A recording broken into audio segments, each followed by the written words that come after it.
again. This is the last lesson of the I Am Never Alone series. It has been a great month learning how God is always with us and sticks with his promises. There are times when we may know that God is always with us, but it doesn't always feel like it. We may feel alone and like everything is falling apart around us.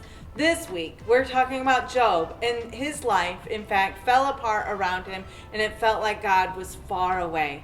Let's watch our video and see what it says about the life of Job.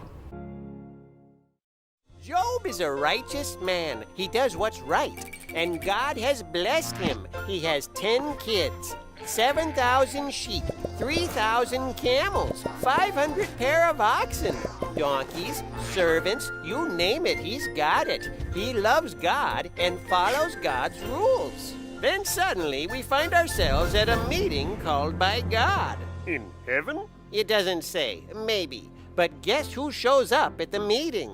Abraham Lincoln? Nope, Satan. And God says, look at Job. He respects me and does what's right. And Satan says, he only respects you because you've blessed him. Take away his stuff and he'll curse you to your face. Scene change, back to Job. A bunch of bandits come and take all the oxen and donkeys. Then fire comes from the sky and burns up all the sheep. Then more bandits come and take the camels. Then a windstorm knocks down the house where his kids were, and they all die. Oh no! What did he do? Well, he was really sad. He ripped his robes and sat down in the dirt. But then he said, the Lord gave me all that stuff, and he can take it away. Blessed is the name of the Lord. That's quite an impressive response. Yes, it is. Job was going to respect God no matter what. Scene change. Another meeting in heaven, or wherever. Satan says, okay, but he's still healthy. Take away his good health, and then he'll curse you to your face. So back to Job, who suddenly finds himself covered with sores from head to foot. They really hurt, and Job is miserable. Job's wife comes by, takes one look at him, and says, you should just curse God and die. That's not a very nice thing to say to your husband. Curse God and die? No, it wasn't. It looks like the accuser is right, that we only respect God when he gives us what we want. But Job says his wife is speaking foolishly, and he won't curse God. Then 3 friends show up who've heard about Job's terrible state. They sit quietly with him for 7 days. Then they start talking. Obviously, these terrible things have happened to you because you've done something terrible. Tell us what you've done. But Job says, I've been good. I've been following God.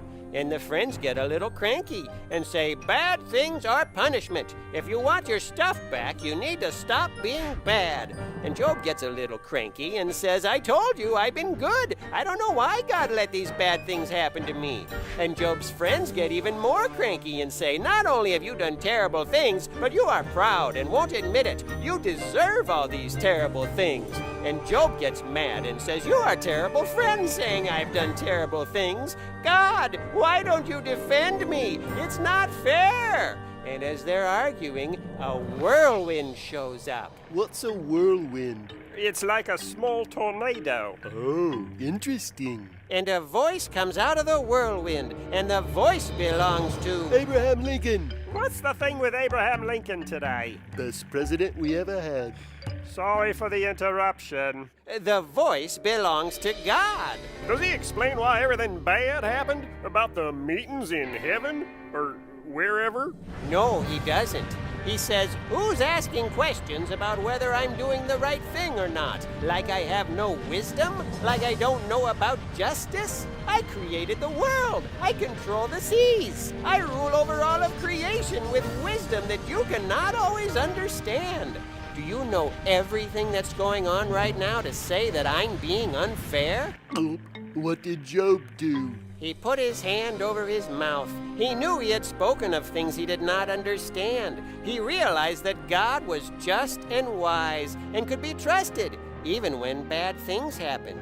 Then God turned to the so-called friends and told them they were wrong. Terrible things happening to Job did not mean Job had done terrible things. There's more going on than we can see. And God restored Job's health and gave him more kids and more camels, sheep, oxen, and donkeys than he'd ever had before. And Job kept on trusting God and being faithful to him, even when life was hard to understand.